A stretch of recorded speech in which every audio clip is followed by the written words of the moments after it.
I never thought a single careless comment could cost me everything. But as I sit here in a dingy motel room, staring at my suitcase and the few belongings I managed to grab, I realize just how wrong I was. It wasn't supposed to happen like this. I wasn't supposed to be homeless, broke, and alone. But here I am, all because I let my mouth run without thinking. It happened at brunch with Kayla, my best friend since college. We had a standing tradition, Sunday mornings, overpriced mimosas, and gossiping about our lives. That day, the topic naturally drifted to Matt, my boyfriend of 6 months. He was sweet, generous, and reliable. The kind of guy who never let me touch my wallet when we went out. But he wasn't exactly the type to turn heads. Kayla leaned in with a smirk. "So, how's it going with Mr. Perfect?" I laughed, taking a sip of my drink. "I mean, he's not that cute, but he pays for everything." The words left my mouth before I even thought about them. Just an offhanded joke, something I assumed Kayla would laugh at, and we'd move on. And she did laugh. We both did. It wasn't meant to be mean. It was just the truth. I liked Matt, I really did, but his looks had never been the reason I stayed. It was the way he made my life easier, the way I never had to check my bank account before ordering dinner, the way I felt taken care of. We finished brunch, paid. Well, I paid for myself for once, and went our separate ways. I didn't think about it again. Not until I got home. The moment I walked through the door, I could feel something was off. The apartment was too quiet. Matt was sitting on the couch, staring at his phone, his expression unreadable. Normally, he'd greet me with a smile, maybe a kiss on the cheek, but today, he just looked different. I hesitated. "Hey, you okay?" He didn't look up. "Do you really think that?"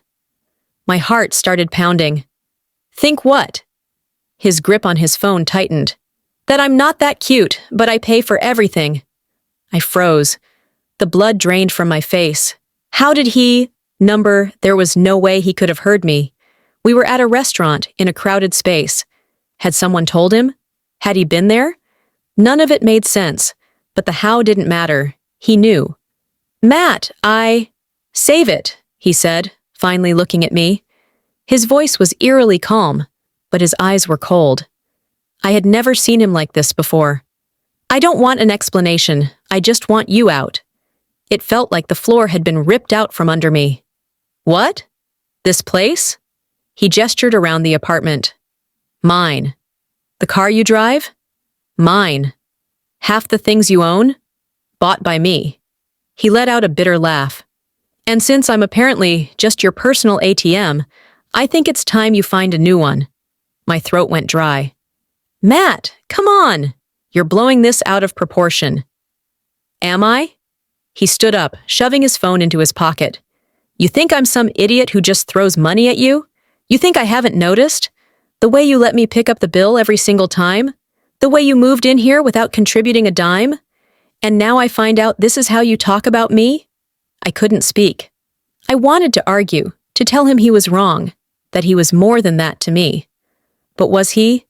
Hadn't I just admitted to Kayla, in my own words, that I stayed with him because of what he provided? He shook his head. "You have until tomorrow," I begged. I pleaded. I told him it was just a joke, just a dumb comment that didn't mean anything.